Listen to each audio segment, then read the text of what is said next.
Ladies and gentlemen, good evening. Good evening. Before I introduce our fireside chat panel, Gene Soroka, I just want to say I had a long career at USC, and I had the privilege of directing the Advanced International MBA program, which is a 12-month-long double-time MBA for mid-career managers. And I had the privilege and the fun of having teaching experience and research experience with about 200 Indian IBER MBA students. And these were terrific students, and I learned a lot from them. And to America's benefit, I think 198 of them are still living in the United States. So the human capital transfer, well, human capital development, the USC helped develop these brilliant people, on average 33 to 35 years old. And then almost all of them stayed in the United States, across the United States, working for leading companies and being entrepreneurs, starting companies. I've only had the experience of being in India once, and that was a long, long time ago on my way home from the Peace Corps in Malaysia.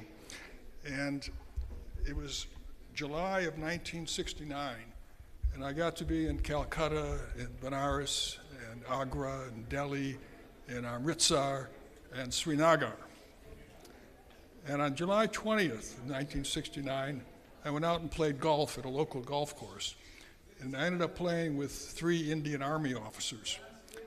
And they said, this evening, why don't you come to our Army base and we'll drink whiskey neat and we'll listen to, if success, who will we listen to on July 20th of 1969?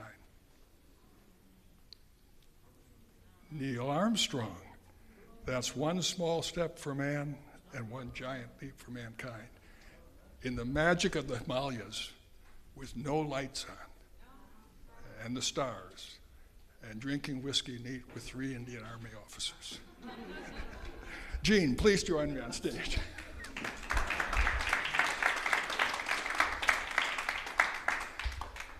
So as you know, this is Gene Soroka, the executive director of the Port of Los Angeles, who's been working in Los Angeles since 2014 and accomplishing wonderful things for our city as mayor. As Mayor Ambassador Garcetti had said earlier, and he and Gene have been diplomats traipsing around the Pacific Rim and around the world, actually, to enhance the port's operations and capabilities.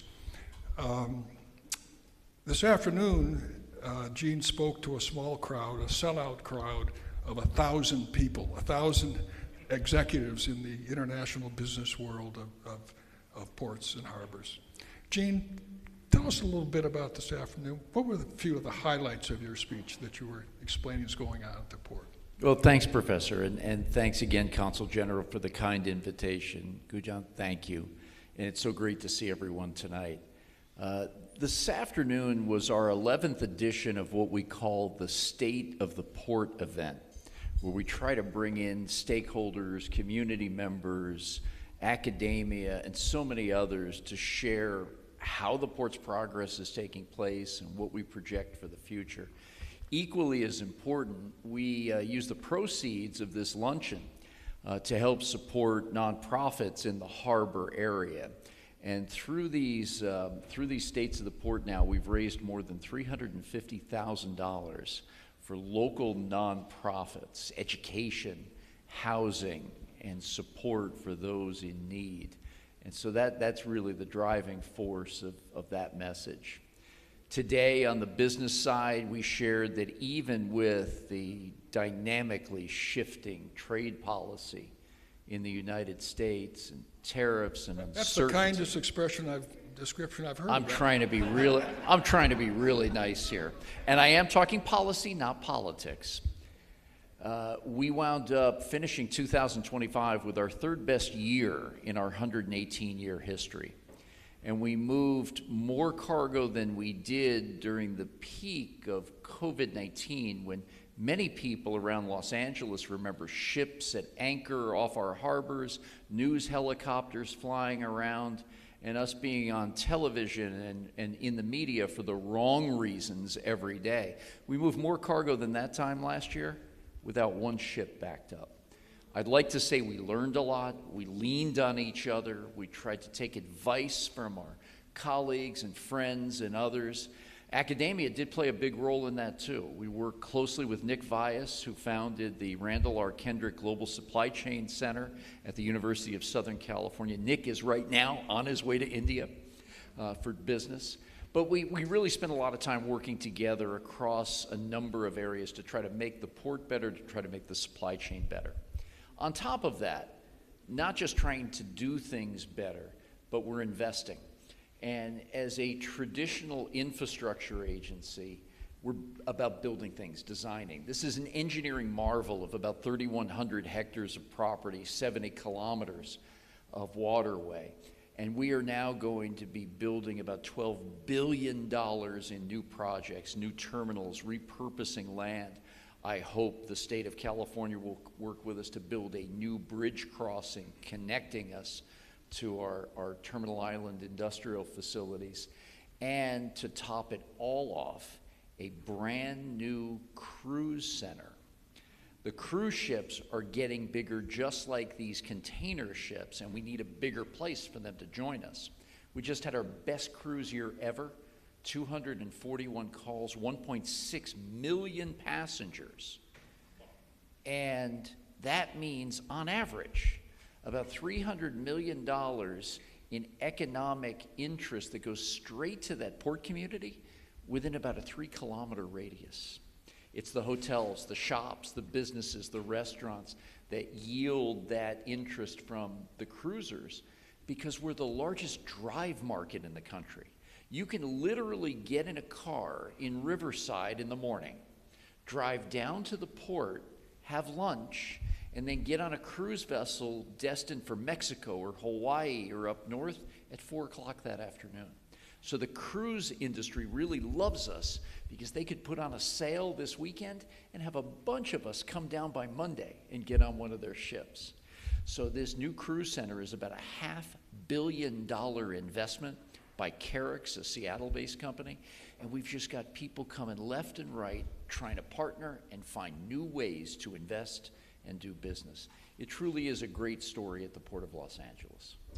Challenges. What are the 1 or 2 challenges you're looking at going forward for the next 12 months? Well, the number one challenge, obviously, is this vacillating policy on trade. And to me, in very direct fashion, the tariffs on American imports are simply taxes on consumers and businesses. There is no two ways about it. We've also seen that these tariffs get put into place because of people who get upset, not about trying to drive business and trade flows. And lastly, if the original premise was correct that this administration is trying to bring American jobs back to the manufacturing sector, according to the National Association of Manufacturers in Washington, D.C., Jay Timmons, who is the CEO, we have over 400,000 manufacturing jobs open in this country today. We have a dearth of employment, training, and a lack of interest for folks that need to go into that sector. So how are we going to support pulling back even more manufacturing if we don't have the talent base and the training mechanisms to get them involved? This needs, while it's admirable on its thought basis, it needs a sector-specific review, a very clear evaluation on talent and training, and a geographical study to see where best to put these micro supply chains together that makes sense for this overall premise. We're decades away from anything like that, and at the same time, American businesses and consumers are paying more. While some are reveling about 2.8% inflation that came out today, if we had not had these tariffs this year, imagine where that inflation number would be right now. Yeah, a day or two ago, the Kiel Institute of the World Economy published an extensive study on who bore the brunt of the tariffs, and their conclusion is 94% was borne by American companies importing and then maybe reducing profit margins, and consumers. and Adam Posen at the Peterson Institute for International Economics. Same analysis, that we pay the taxes. Yeah, that's right. And some things have really changed quite a bit. Bananas, coffee, furniture, and footwear are all up more than 10% this year at the retail level. Secondly, and the folks in India know this very well, tariffs that have been placed on India goods are absolutely pushing us backwards, and they're not necessarily for the reasons of trying to find trade accords. We understand that quite well too. We've also seen here in the United States, even with the government shut down and now some numbers coming out of Washington, the jobs market has absolutely stalled because CEOs tell me they're not investing in capital goods, they're not investing in talent, and it's more of a wait-and-see approach as to how we land off of all this. So while the third quarter GDP looked impressive to some, once again, I would ask, what could it have been if these American companies that rely on international relationships and international trade were really humming at a very high level? Well, everybody is hedging because of the uncertainty. It's American companies and international companies and so on and so forth. Gene, switching to, this is a U.S. India, Southern California, India event with the goal of promoting more business between India and the United States, but particularly Southern California. Can you tell us anything about what has been the trade patterns between Port of LA, or more broadly, the two ports, and India? And has it been growing at all? And do you expect it to grow in the future? Yeah, there's something going to be interesting happening, but I'll explain what's gone on up to this point. India and Los Angeles, broadly, are not natural trading partners because the way cargo flows. Some air freight, yes. Cultural exchange, absolutely. We heard Ambassador Garcetti talk a lot about what's possible, but it's not a normal trade route. In Los Angeles, our proximity to Asia, a $33 trillion economy, where you can get a ship across the ocean in 14 days, is pretty quick. In my career, I've spent the last 12 years at the Port of Los Angeles. Ambassador Garcetti hired me to this job. So I have a deep affinity for him and the opportunity he gave me. Prior to that, I was with a shipping line and third-party logistics company called American President Lines for 26 years. I spent 11 years in Asia and the Middle East. Part of my responsibilities were India for a number of years, where I would travel every 3, 4, 5 weeks. I got to know the country pretty well from a surface transportation standpoint. Most cargo that's exported from India today broadly runs westbound, traditionally through the Red Sea, Suez Canal, to the European continent, Mediterranean, and to the east coast of the United States. Life has changed now, obviously, with the security concerns in the Middle East, the crossings in the Red Sea, the pirates, to all the other problems that are happening. Suez Canal transits are down 80% over the last 4 years. So trade is not normal from that perspective. And to come this way with trade from India takes a little bit longer, costs a lot more for those companies that are importing and exporting. This all may change, because the Union Pacific Railroad, one of our 6 class railroads in the United States, has a merger pending with an East Coast Class 1 called Norfolk Southern. If this merger is approved by the federal government and approved by their customers, who have long memories when it comes to mergers and acquisitions, if this goes through the right way, we in Los Angeles now have direct transcontinental access to East Coast ports. We could then connect with a vessel that sails from the East Coast in 2 weeks, is in Nava or Shiva Port, can go to Mundra, Vizag, can get cargo into the interior. This could be a game changer for how we trade between India, California, and specifically Los Angeles. It's going to take some really switched on logisticians, some strong policymakers to help us drive this change, but I've never been more bullish on what opportunities may lie ahead, especially with the geopolitical shifts that we've witnessed over the last 6 and 7 years, and the eagerness of our two citizenries to do more and more together. I think this is going to be something to be a part of. When would this merger occur, if it's going to occur? It'll probably take place over the next 12 to 18 months. Now, there is the ability to move cargo on a train from here to New York today, but it's clunky. It takes time. There are handoffs. There are additional costs and paperwork. If you have a seamless transit, it's going to interest companies to get involved in that part of transportation. If we can hurry this up a little bit, we may see something done even this year. That could have a political bent too, knowing that it is an election year for midterms in the United States, and some folks are going to want to take the interest of the economy to the next level. Okay. China, Japan, Korea, Taiwan, there's huge trade with Southern California. And I appreciate you just gave us an education on how Indian trade flows westward, not eastward, and normally it's the historical pattern. But have the Chinese government, the Taiwanese government, the Korean government, the Japanese government, have they done things to promote that trade, to facilitate that trade? And if so, is there anything the Indian government might do that replicates some of that? Yeah, there is. These are decades-long relationships that are not unwound overnight, and especially with just policy statements and executive orders. We've seen folks get very creative as tariffs have gone into place and tough talk happens in the media and on social distribution networks. And folks try to find ways to do business better and business smarter. Although very accurately stated by the panel previously, it's impacted companies and profit lines, and that's just not for profits of companies, it's how they can hire and how they can invest and how they can grow in markets and communities. I think what we've seen in my experience in India, and I was just mentioning to the Consul General, President Modi, in my view, as a logistics person, has done more for advancing supply chain discussions and action, logistics, simply by starting at the top.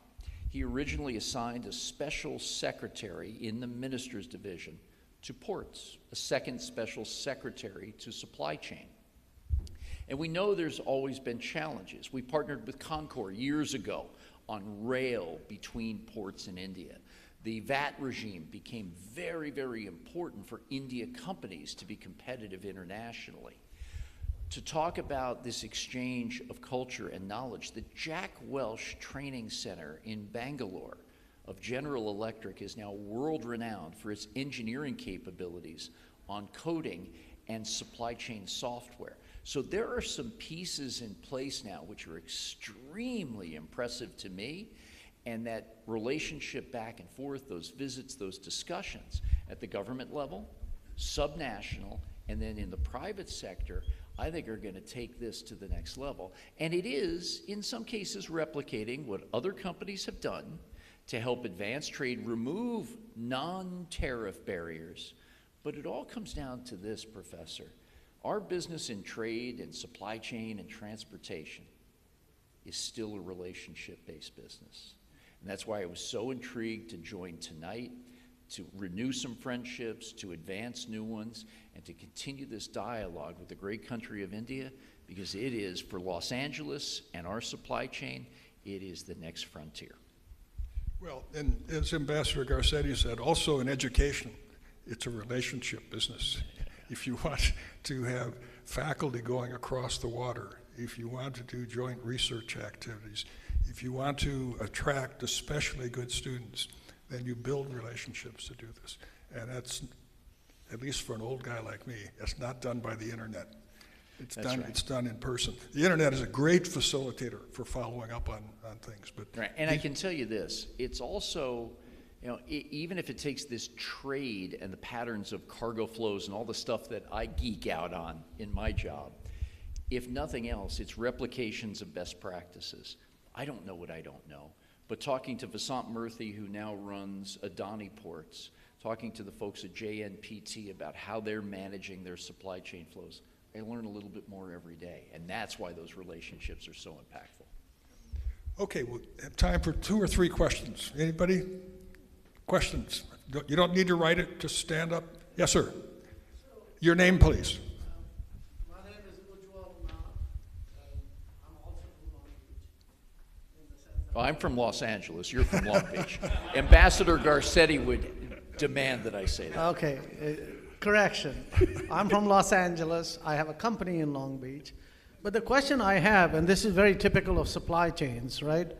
When you see uncertainty, what you do is you overorder to beat tariffs. Isn't that what happened in 2025? Is that why you guys had such a good year? Yeah, this could be an entirely different panel discussion, but I will tell you this, that's exactly what happened last year. When hard policy came out and high tariffs were enacted, importers here in the United States slammed on the brakes and stopped, but mainly because they didn't know if that policy was going to change in 2 hours, 2 days, or 2 weeks with the volatility of all this information. There were more than 110 trade and tariff announcements that came out of Washington last year alone. Then, when that trade policy was softened and deadlines extended like usual, we saw windows of opportunity, and those American importers just shot that cargo through the system. So we had really high peaks and really low valleys. But even with that volatility, our dock workers, our supply chain partners, truckers answered the call every time, and we didn't have that one ship backed up. But boy, there were some days my hands were wringing, no doubt about it, because you couldn't project. We could have forecasts, we could talk to factories and customers, but then something else would come out on social media and it would change the whole thing up. So it was really tough, but it was up and down like we had not seen it before. Thanks for the question. Next question in the back. Ken Silverman. Similar kind of question we heard earlier this evening. How is AI going to impact your culinary industry? What's the good news and what's the bad news? The bad news is you got a bunch of people that are really scared about their jobs without knowing a lot just yet. And that can get really tough here in a very pro-labor union city with some very strong unions that we count on a lot. I don't need those guys nervous. I need them working every day. What's happening that's good is that we've been using AI for some time now. We've got the nation's only port information, community information system, which gives us a 3-week window and a 40-day outlook on cargo that's actually coming our way before it hits the docks. We can see things no other port can. And it starts to give us now predictive and prescriptive analytics. So I can see how much cargo is coming in, but if one of those ships is late, what do? The machine learning tells me, okay, we've seen this before, now you got to do this, this, and this to catch up on the schedule. Secondly, we're using geospatial technology today with a great company out in Redlands, California by the name of Esri and JPL that's helping us manage cargo flows, train and truck movements as we resurface the Vincent Thomas Bridge. So even better than the app I use every day to drive up and down the freeways, this geospatial technology is not only giving us the predictives of how do you get to work, how do you get the trucks moving, but in real time, other alternatives that can allow these industrial folks real-time decision-making capability when one of the arteries is out of commission. And the last part about AI, which I think is going to be even better, is how can we take the information that we have that's in a real stovepipe look across the supply chain and meld it faster together, because people still lack trust in sharing that information. Without breaking any rules, without selling data, we can clean up the shipping line, the terminal, the railroad, the trucker, the port data much faster than we ever could before, and then it's out there for quick evaluation and action. And I think we're just scratching the surface, but we gotta keep this workforce in tune. This is not about job elimination. It's about how we move even more cargo, which will create more jobs. So it's gonna be a real interesting part, as long as we keep our heads about it. Okay, last question. We have a couple of current performers, 3 employees here in the audience. Oh, wonderful. Dak Dangermond has become a good friend, and he is a genius at working at this stuff. Using that technology, we've also created a digital twin, so we see the port itself in digital fashion. whether it's for work that we do underwater from a construction standpoint or with all these ships coming in and out. But the Esri folks have treated us great, and here again, I think we're just stepping into an area that can really help us. Yes, last question. Oh, yes. Fatima Baldiwala. I'm part of LACCD, and I work with workforce development, and you were talking of our people not being ready for jobs of the future. And you were also talking of supporting underrepresented minority areas. Have you ever looked at a community college, specifically Harbor Community College or Santa Monica Community College? Because we have this huge grant for blue economy jobs, especially around the ports. Have you ever spoken to anyone at the community college level regarding workforce training and development? I'm curious. Please tell me. Yes, we have, but we need to do more. Here's what we've done. We've signed a memorandum of understanding with the California Community College District, which is the largest single educational institution in the United States. In addition, Governor Newsom worked with us to help pass legislation for the first workforce development training campus for supply chains and ports in the country. Design stage is almost complete. The EIR, the Environmental Impact Report, is going out this spring. This is a $150 million facility that will upskill and reskill our current workforce. Take some of that fear out, Ken, of what these guys and ladies know or what they don't know right now, and then make it open to the community. We'll have a storefront with counselors. We'll have that youngster that sees the port every day but doesn't know how to get in. We'll have administrators like myself being able to recruit, attract, and retain people. And the work from accreditation, training, syllabus management will ultimately be managed by the California Community College, whether it be Harbor, Santa Monica, et cetera, and on down. That's going to be some work that we still have to get into, but this relationship is solid, and now it's getting to the work of the government, the governance, and the syllabus development. So we are super thrilled with this partnership. But we're the first in the nation, so we don't know what we don't know, and we're going to trip a little bit as we go, I bet. So we're going to need to lean on you for some help. Thank you. Thank you. That's wonderful So news. timely. Thank you, Gene. Thank you. Thanks very much.